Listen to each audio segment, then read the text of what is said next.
नमस्कार साथियों, आप सभी का स्वागत है डीएलएड एकेडमी के इस यूट्यूब चैनल पे। मैं इस कुमार इस वीडियो में आपको बताने वाला हूँ आईसीटी पेपर 2017 का सॉल्यूशन। इससे पूर्व हम क्या पढ़ चुके हैं उसके बारे में जानकारी लेते हैं। अभी तक हमने एमसीक्यूज़ की एक क्लास पढ़ी है जिसमें हमने 2015 से लेकर 2023 तक के जितने भी वर्षों के आए हुए प्रश्न के एमसीक्यूज़ हैं वो कर चुके हैं। 2015 वाला जो पेपर है उसका एमसीक्यूज़ के अलावा जो सॉल्यूशन बचा हुआ है वो कर चुके हैं। 2016 वाले पेपर का सॉल्यूशन कर चुके हैं। इस वीडियो में 2017 वाला जो पेपर है उसका सॉल्यूशन देख रहे हैं। तो आपको धैर्य बना के रखना है। आपके मोस्ट ऑफ जो क्वेश्चन आते हैं वो रिपीट ही होते हैं इस पेपर में। तो 10वां जो पेपर है आपके आईसीटी ये बहुत ही ईजी हैं, किंतु यदि आप इसे पढ़ के नहीं जाओगे तो आपको यह इजी पेपर भी बहुत ज़्यादा टफ लग सकता है कि इसको कैसे करना है। तो वैसे एमसीक्यूज़ हम कर चुके हैं, किंतु फिर भी मैं आपको यहाँ समझा देता हूँ। एमसीक्यूज़ का पहला प्रश्न है कि सर्वप्रथम कंप्यूटर सहायक अधिगम किस देश से शुरू हुआ। कंप्यूटर सहायक अधिगम को हम कहते हैं कंप्यूटर एडेड लर्निंग, CAL। ये जो हैं अमेरिका से शुरू हुआ है। कहाँ से शुरू हुआ है? अमेरिका से। अगला प्रश्न था कि निम्न में से जनसंचार का माध्यम है। जनसंचार का मतलब होता है मास मीडिया। मास मीडिया का मतलब ज़्यादा से ज़्यादा कम्युनिकेशन को सब लोगों तक पहुँचाए। तो यह पत्र पत्रिकाओं के माध्यम से भी होता है, रेडियो के माध्यम से भी होता है, दूरदर्शन यानी टीवी के माध्यम से भी होता है। तो इसका सही आंसर हो जाएगा आपके उपयुक्त सभी द। उसके बाद अगला प्रश्न था कि कंप्यूटर में कौन सी इकाई गणना करती हैं। तो गणना करने से संबंधित एक यूनिट होती है सीपीयू में जिसे कहा जाता है ALU। ए का मतलब होता है अर्थमेटिक, एल का मतलब लॉजिकल, यू का मतलब होता है यूनिट। जो लॉजिकल और अर्थमेटिक यानी गणितीय संक्रिया करने से संबंधित हैं वह आपके ALU हैं। और चौथा प्रश्न था आपका कि इंटरनेट की मदद से व्यापार करना क्या कहलाता है। जब भी हम इंटरनेट की सहायता से व्यापार करते हैं तो यह ई कॉमर्स कहलाता है, जहां वस्तुओं का लेन देन चलता है ऑनलाइन माध्यम से। तो यहाँ तक का हम पढ़ चुके हैं। मैं आपको पेपर दिखा देता हूँ। पाँचवें प्रश्न से लेकर आपके पाँचवें प्रश्न से लेकर हम बात करें प्रश्न संख्या 12 तक तो एक एक नंबर के प्रश्न हैं, और उसके बाद प्रश्न संख्या 13 से लेकर प्रश्न संख्या 17 तक के जो प्रश्न हैं वो दो दो नंबर के प्रश्न हैं। कुल मिला के 20 नंबर का प्रश्न आता है, और सभी प्रश्नों के हमने उत्तर नीचे लिख रखे हैं। तो हम प्रश्नों के बारे में नीचे डिस्कस करते हैं। तो सबसे पहले पहला प्रश्न देखते हैं, और पहला प्रश्न ये था कि वर्कशीट किसे कहा जाता है। अब वर्कशीट वर्कबुक जो आपने पढ़ी है MS एक्सेल में, उसी के अंदर कई सारी शीट्स होती हैं जो डेटा संग्रहण का कार्य करती हैं। उनमें से जो प्रत्येक शीट है उनको हम वर्कशीट कहते हैं। यानी कि MS एक्सेल जब हम ओपन करते हैं तो उसमें एक वर्कबुक आती है, यानी कि कार्य क्षेत्र की पुस्तक आती है। उस पुस्तक में कई सारे पेज हैं, कई सारी शीट्स हैं जिनमें डाटा को संग्रहित रखा जाता है, तो उन्हें हम कहते हैं वर्कशीट। फिर अगला प्रश्न था कि वाईफाई का उद्देश्य क्या होता है। हम वाईफाई का यूज किस उद्देश्य से करते हैं। तो वाईफाई क्या करता है, वायरलेस जो संसाधन हैं, वायरलेस जो आपके युक्तियाँ हैं, मतलब आपके जो डिवाइस हैं जो वायरलेस काम करते हैं, जिनमें आपके तारों की आवश्यकता नहीं होती, उन युक्तियों में, उन डिवाइसेस में क्या करता है, संपर्क स्थापित करवाता है, उनको जोड़ता है, और फिर उनमें डेटा ट्रांसफ़र करता है, और जो डेटा ट्रांसफ़र हुए हैं उनका साझा उपयोग करवाता है। यानी कि एक मोबाइल का डेटा साझा होने के बाद दूसरे मोबाइल में भी आपको देखने को मिलेगा। तो यह प्रश्न संख्या 5 और 6 हम पढ़ चुके हैं। अगले प्रश्न को देखते हैं। अगला प्रश्न आपसे पूछा गया है कि शैक्षिक तकनीकी किसे कहा जाता है या उसका अर्थ क्या होता है। तो हमने पिछले 2015 वाले सॉल्यूशन में भी बात की थी कि शैक्षिक तकनीकी का अर्थ होता है कि एक ऐसी तकनीकी और विधियों का विज्ञान जो शिक्षण उद्देश्यों की प्राप्ति करता है। यानी कि शिवा के मित्र के अनुसार यह एक ऐसी तकनीक और विधियों का विज्ञान होता है शैक्षिक तकनीकी, जो टीचिंग के जो एम्स हैं, टीचिंग के जो पर्पज हैं उनको फुलफिल करता है, उनको पूरा करवाता है। उसके बाद अगला प्रश्न पूछा गया कि ह्यूरिस्टिक विधि क्या होती है। अब ह्यूरिस्टिक विधि जो होती हैं यह एक बाल केंद्रित अर्थात मनोवैज्ञानिक विधि है। इस विधि में बालक स्वयं एक खोजकर्ता होता है, जो खोज करता है, निरीक्षण करता है और प्रयोग करके खुद सीखता है। यानी कि बालक खुद अपने आप में ही निरीक्षण करता, प्रयोगकर्ता और खोजकर्ता तीनों भूमिकाएं निभाता है और चीज़ों को सीखता है। जब हम बालक को समस्या देते हैं तो बालक स्वयं समस्या का समाधान करने योग्य होता है। यहाँ जो ह्यूरिस्टिक शब्द हैं यह एक आपके ग्रीक शब्द हैं और इस ग्रीक शब्द का मतलब होता है खोज करना। क्या होता है? खोज करना। तो ये हम बात कर चुके हैं ह्यूरिस्टिक विधि के बारे में। अब हम अगली विधि के बारे में बात करते हैं जो आपसे पूछी गई है प्रश्न संख्या 9 में, और ये प्रश्न था कि आगमन विधि क्या है। तो आगमन विधि आपने पढ़ा है, आगमन विधि हिंदी में भी पढ़ी है, लगभग हर आपके 10 पेपर में से लगभग हर जगह आपको आगमन विधि का प्रयोग देखने को मिलता है। गणित में भी ये प्रश्न पूछा जाएगा, तो आप यहाँ अच्छे प्रकार से याद कर ले कि आगमन एक ऐसी विधि होती है जिसमें बालक के सामने या उसके समक्ष मूर्त साक्ष्य यानी उदाहरण सबसे पहले प्रस्तुत किए जाते हैं और फिर उन उदाहरणों की सहायता से नियम बनाए जाते हैं, यानी एक अमूर्त कल्पना जो है काल्पनिक नियम बनाया जाएगा जिसको उन उदाहरणों की सहायता से स्थापित करवाया जाएगा। तो यह एक मनोवैज्ञानिक विधि है जहाँ बालक पहले विशिष्ट यानी उदाहरण जो है सीखता है, जो उसने आसपास से चीज़ें रिलेट की हैं और फिर उनकी सहायता से सामान्य यानी कि नियमों को बनाना सीखता है। तो यह इसमें सिद्धांत लागू होता है विशिष्ट से सामान्य।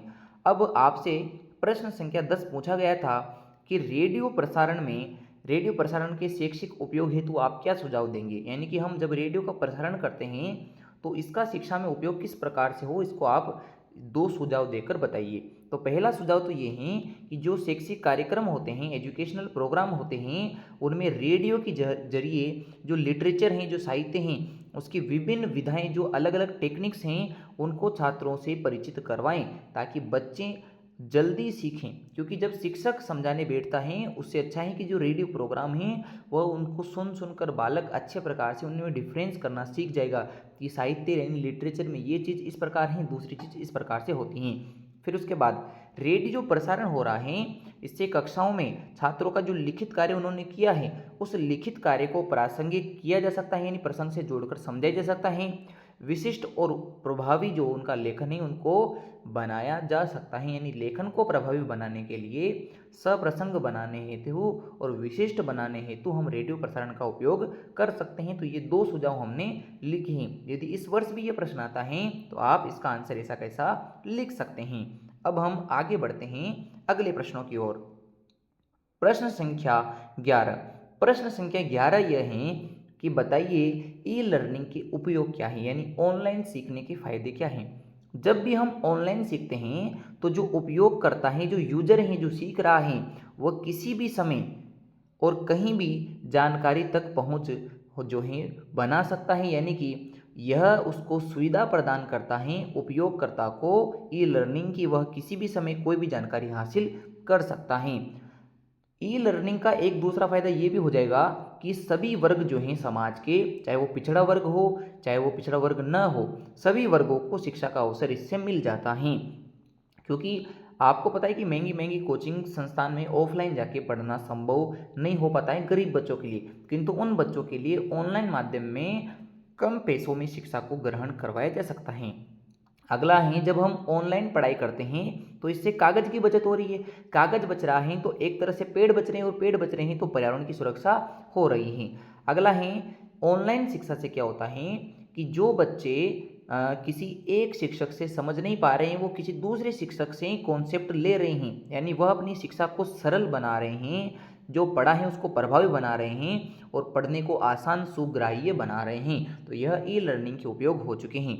अगला प्रश्न था आपके कंप्यूटर वायरस क्या है। 2016 वाले पेपर में भी पूछा गया था कि कंप्यूटर वायरस क्या होता है, तो हमने बताया था कि यह एक ऐसा मानक प्रोग्राम होता है जो कंप्यूटर को संसाधन तो प्रोवाइड नहीं करवाता है, अपितु उसके बजाय ये जो यूजर होता है, जो काम कर रहा है व्यक्ति, उसके पर्सनल डेटा, व्यक्तिगत डेटा को चुरा लेता है और जो सिस्टम होता है वह उसको खराब कर देता है, करप्ट कर देता है। और इसका एक उदाहरण हमने आपको पिछली वीडियो में बताया था, वो था एक क्लोनर। यह एक वायरस है कंप्यूटर में डेटा चुराने से संबंधित। अगला आपके सामने प्रश्न है, ओपन सोर्स के लाभ क्या हैं। जब कोई भी स्रोत ओपन है तो कंप्यूटर में उसका फायदा क्या होगा। जब भी हम ओपन सोर्स की बात करें तो ओपन सोर्स में यदि कोई भी व्यक्ति सोर्स के अंदर परिवर्तन कर सकता है तो उससे विभिन्न प्रकार के विचार एक ही सॉफ्टवेयर में मिल जाएंगे और इन विचारों से एक समान एक समान वैचारिक समुदाय जन्म होगा, एक समान वैचारिक समुदाय का जन्म होगा जो किसी सॉफ्टवेयर पे अच्छे ढंग से काम कर सकते हैं। और ये जो अच्छे ढंग से काम करने वाले व्यक्ति हैं, ये व्यावसायिक व्यक्ति हैं, तो जो निर्माता कंपनी है जो सॉफ्टवेयर बना रही हैं उसको अन्य व्यक्तियों को काम पे रखने की आवश्यकता नहीं होगी या आवश्यकता कम होगी। तो इस प्रकार हम सीख चुके हैं कि ओपन सोर्स के लाभ क्या क्या हैं। अगला हमारे सामने प्रश्न है, कंप्यूटर आरंभ करने की प्रक्रिया को समझाइए। यानी कंप्यूटर आरंभ करने के चरण स्टेप्स आपको लिखने हैं। तो सबसे पहले यदि हमें कंप्यूटर शुरू करना है तो हमें पावर केबल को देखना होता है जो कंप्यूटर से जुड़ी हुई हैं, जो कंप्यूटर से लगी हुई हैं। यदि पावर केबल नहीं लगी होगी तो फिर जब विद्युत के बिना कंप्यूटर चलाया जाना संभव है क्या? नहीं है। तो बिना विद्युत केबल के यानी पावर केबल के कंप्यूटर को ऑन नहीं किया जा सकता। तो सबसे पहले हम पावर केबल ऑन करेंगे, पावर केबल चेक करेंगे कि ऑन है या नहीं है, या लगी हुई है या नहीं लगी हुई है।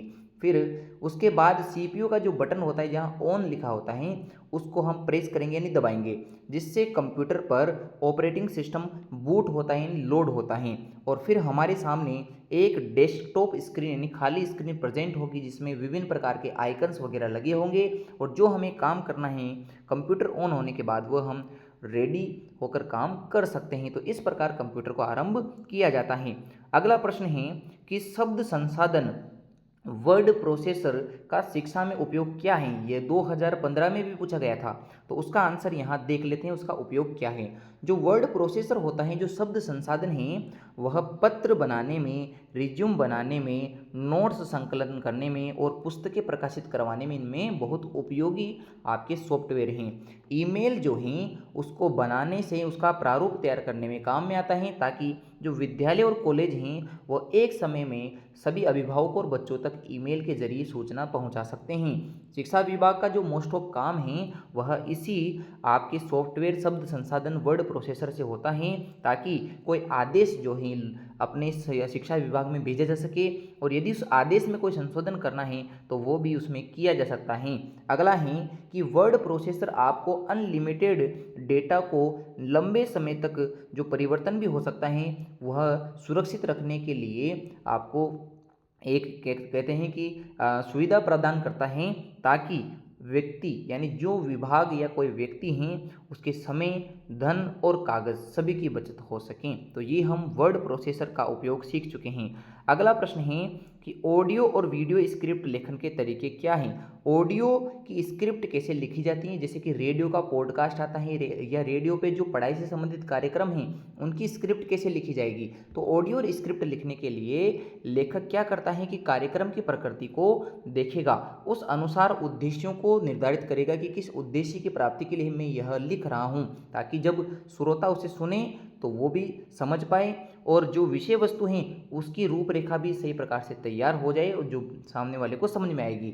ऑडियो स्क्रिप्ट में सबसे ज़्यादा ज़रूरी ये होता है कि जो वार्तालाप हैं वह मतलब कम्युनिकेशन वाली स्क्रिप्ट बने, ऐसा ना हो कि पढ़ाने वाली स्क्रिप्ट या जो बुक से संबंधित स्क्रिप्ट है वो बन जाए। लेखन स्क्रिप्ट अलग होती हैं जो पुस्तकों में यूज होती हैं, किंतु वार्तालाप वाली जो स्क्रिप्ट हैं वह कम्युनिकेशन वाली स्क्रिप्ट ऑडियो स्क्रिप्ट में बहुत ज़्यादा उपयोगी हैं। उस हिसाब से टोन को देखा जाता है कि शब्द किस प्रकार के सहज और मनोरंजक हो, उनका प्रयोग किया जा सके। तो पॉडकास्ट जब आप सुनते हैं तो आपको बेहिचक मनोरंजन जो है प्राप्त होता है और शब्द भी आपको समझने में आते हैं, क्या चल रहा है वो भी आपको समझ में आ जाता है। तो रेडियो पर जब आप महाभारत, रामायण वगैरह इनकी जो पॉडकास्ट सुनते हैं, इनके जो कार्यक्रम सुनते हैं वह ऑडियो स्क्रिप्ट के बाद ही सुनाए जाते हैं। अब हम आ जाते हैं वीडियो स्क्रिप्ट में, यानी कि जैसे यूट्यूब का वीडियो बनाना हो गया, फेसबुक के लिए वीडियो बनाना हो गया या किसी ब्लॉगिंग साइट पे वीडियो अपलोड करना है तो उसकी स्क्रिप्ट कैसे बनाई जाती हैं। तो सबसे पहले हम ये जान लेते हैं कि जो वीडियो होता है वह सर्वशक्तिशाली यानी सबसे पावरफुल कम्युनिकेशन का मीडियम है, सबसे शक्तिशाली संप्रेषण माध्यम है, जिसका स्क्रिप्ट लिखते समय लेखक गतिविधि की रूपरेखा इस प्रकार से तैयार करता है कि उससे सामने वाले पे यानी पढ़ने वाले पे प्रभाव पड़े और वह उस चीज़ का ध्यान रखता है। वीडियो स्क्रिप्ट न केवल एक दृश्य कल्पना यानी कि जो वीडियो बनेगा उसे केवल देखना नहीं है, अपितु जिस व्यक्ति ने अपने विचार प्रकट किए हैं, अपनी कल्पनाएं प्रकट की हैं, वह विभिन्न तरीकों से एक साथ जोड़ के लोगों को समझा सकें। तो इस प्रकार से ऑडियो और वीडियो स्क्रिप्ट लिखे जाते हैं। और इतना ही आपको लिखना है। आप जब सीरीज में वगैरह इनमें देखते हैं तो बहुत ज़्यादा चीज़ें दी गई हैं, किंतु 2 घंटे के पेपर में इतने सारे प्रश्न और ये सब चीज़ें जो हैं इतना ही लिखना संभव हो पाता है। आगे हम अंतिम प्रश्न को देखते हैं। और प्रश्न क्या था कि माइक्रो टीचिंग के लाभ व हानियां लिखें। 2015 वाले पेपर में ये तो पूछा गया था कि सूक्ष्म शिक्षण के क्या हानियां हैं या उसका उपयोग क्या नहीं है, किंतु इस बार आपसे लाभ भी पूछ लिए गए तो दोनों बातें यहाँ आपके कवर हो जाएगी कि माइक्रो टीचिंग करवाने से जो आप बीएसटीसी का आप मॉडल प्रेजेंटेशन करते हो, जब आप सामने वाले के सामने जाके मतलब जो टीचर होता है उसके सामने जाके जब पढ़ाते हो तो ये माइक्रो टीचिंग ही है। किंतु माइक्रो टीचिंग के फायदे और नुकसान क्या है मैं आपको समझ देता हूँ। माइक्रो टीचिंग का पहला फायदा तो ये है कि इससे टाइम बच जाता है, समय की बचत हो जाती है और जो विषय हैं उसकी जटिलता कम हो जाती है, यानी छोटे विषय को कम समय में समझाया जा सकता है और जिससे जो टफ मैटर हैं वह संसाधनों का उपयोग करते हुए समझाया जा सकता है और इसमें एक समय पे एक कौशल को अच्छे ढंग से विकसित किया जा सकता है। तो ये माइक्रो टीचिंग के फायदे हो गए। नुकसान क्या है कि जब हम केवल एक ही शिक्षण कौशल का प्रयोग कर रहे हैं तो विभिन्न जो कौशल हैं दूसरे कौशल वो विकसित नहीं हो पाते हैं। दूसरा इसका नुकसान ये है कि ये खर्चीली तकनीक है जिसमें संसाधनों की आवश्यकता बहुत होती है। आपको चार्ट, आपको चित्र वगैरह इनकी आवश्यकता होती है, क्योंकि आपको माइक्रो टीचिंग करते समय यदि आप इनका प्रयोग नहीं करोगे तो आप जो सिखाना चाह रहे हैं वो बच्चा कम समय में सीख नहीं पाता, यानी शिक्षक पे इससे आर्थिक बोझ आता है। तो आप हमें कमेंट करके बताइएगा कि आपको आज का वीडियो कैसा लगा। अगर वीडियो समझ में आया है तो वीडियो को लाइक करें, चैनल को सब्सक्राइब करके आप अपने इस डीएलएड परिवार का सदस्य बने और भविष्य में आने वाले सभी वीडियोस के लिए तैयार रहें। कमेंट करके ज़रूर बताएं कि वीडियो में अगर कोई समस्या है या मैंने कुछ गलत बताया हो तो वो भी आप मुझे बता सकते हैं।